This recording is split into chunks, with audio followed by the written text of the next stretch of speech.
सभापती महोदय, मुंबई गोवा महामार्ग प्रश्न क्रमांक 7411. सभापती छापल्याप्रमाणे. सभापती महोदय, हा मुंबई गोवा महामार्ग आहे. गेली बरेच वर्ष याच्यावरती काम सतत सुरू आहे आणि हा जो महत्वाचा जो फेज आहे सभापती महोदय, तो पळसपे असेल, इंदापूर असेल आणि मुळात इंदापूर या पट्ट्यामध्ये अजूनही काम बरंचसं प्रलंबित आहे. तर ही जी एक आपण बायपास त्या भागामध्ये आपण करणार आहोत, त्याचं काम अजून अडकलेलं आहे. ते किती दिवसामध्ये काम आपण पूर्ण करणार आणि त्याच्यामधली खरं तर तेवढा एकच बॉटलनेक आहे ज्याच्यामुळे ट्रॅफिक कंजेशन होत असतं. आणि आता होळी आली आहे. होळीला सगळीच लोक मुंबईवरनं ठाण्यावरनं गावाकडे जाणार. होळीचं नाही, रस्त्याचं विचारा. रस्त्याच्या संदर्भातलं सभापती महोदय, त्या रस्त्यावरनं लोक होळीसाठी कोकणातले माणसं जात असतात. तर त्याच्यामुळे हा जो इंदापूरचा बायपास आहे हा आपण किती दिवसांमध्ये खरं तर लोकांसाठी खुला करणार, हा त्याच्यामधला मूळ प्रश्न आहे. आणि याच्यावरचं जे फर्निशिंगचं काम बाकी आहे ते शेवटच्या टप्प्यामध्ये आहे. ते किती दिवसात आपण पूर्ण करणार, हा प्रश्न क्रमांक 2.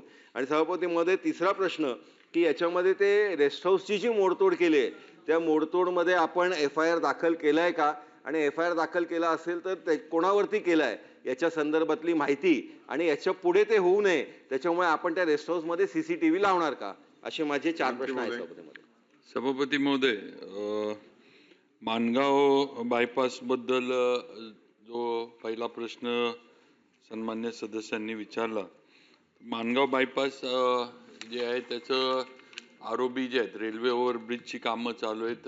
हे पूर्वी जे काम होतं संबंधित ठेकेदार करत नव्हता, त्यामुळे यापूर्वी आपण ते काढून घेतलं आणि आता नवीन एजन्सी देऊन त्यांच्याकडनं हे काम चालू आहे आणि प्रगतीपथावर आहे. फक्त या कामाची मुदतच सभापती महोदय, इंदापूर वडपाले माणगाव या ह्याच्यातले जे आहे याची मुदत पूर्ण व्हायची ही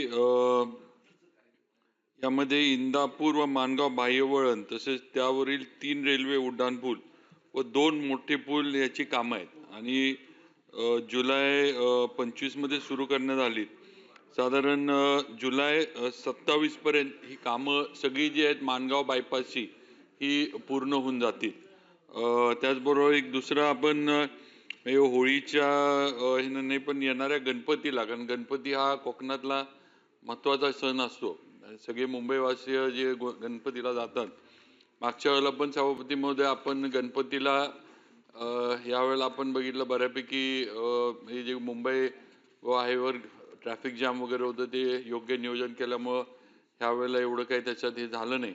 पण यावेळेला माणगाव तालुका महाड याच्या इथं पुण्यावरून जो तामिनी घाट येतो, तर त्या घाटाचं पण एक बाह्य वळण मार्ग जो आहे तो पावसाळ्यापूर्वी म्हणजे साधारण मे पर्यंत आपण तो पूर्ण करून ठेवतोय सार्वजनिक बांधकाम विभागाकडनं, की ज्याच्या बायपास म्हणजे माणगाव तामिनी घाटाच्या इथला जो बायपास आहे म्हणजे त्या माणगावमध्ये जे ट्रॅफिक अडकतं किंवा गावातनं वाहतूक सगळी जी आहे ती तिथनं जी होती ती बाहेरनं होईल आणि बऱ्यापैकी जे आहे ते ट्रॅफिक हे होईल. राहिला विषय रेस्ट हाऊसचा, तर सार्वजनिक बांधकाम विभागानं सभापती महोदय 16/12लाच तक्रार पोलिसांकडे पोलीस स्टेशनला दिली आहे. पण ती जी मोडतोड झाली तिथं त्यावेळेला CCTV वगैरे ह्या गोष्टी नव्हत्या, कारण ते सगळं जे रेस्ट हाऊस आहे तो जो रेस्ट एरिया ॲक्च्युली नुसतं रेस्ट हाऊस नाही तर रेस्ट एरिया आहे तो कॉन्ट्रॅक्टरच्याच ताब्यात होता. तो काही पब्लिकसाठी खुला केला नव्हता, कारण अजून तिथले टोल वगैरे चालू झालेले नाहीत. पण त्या ठिकाणी एकच वॉचमॅन होता, रक्षक जो होता. आता 4 आपण तिथं रक्षक ठेवलेले आहेत आणि आपण कंप्लेंट दिलेली आहे आणि मला वाटतं पोलिसांनी सुद्धा अज्ञात इस्मांच्या विरोधामध्ये कंप्लेंट त्यांनी दाखल करून घेतली आहे आणि CCTV बसवण्याची पण जी काही प्रक्रिया आहे ती सार्वजनिक बांधकाम विभाग NHच्या माध्यमातून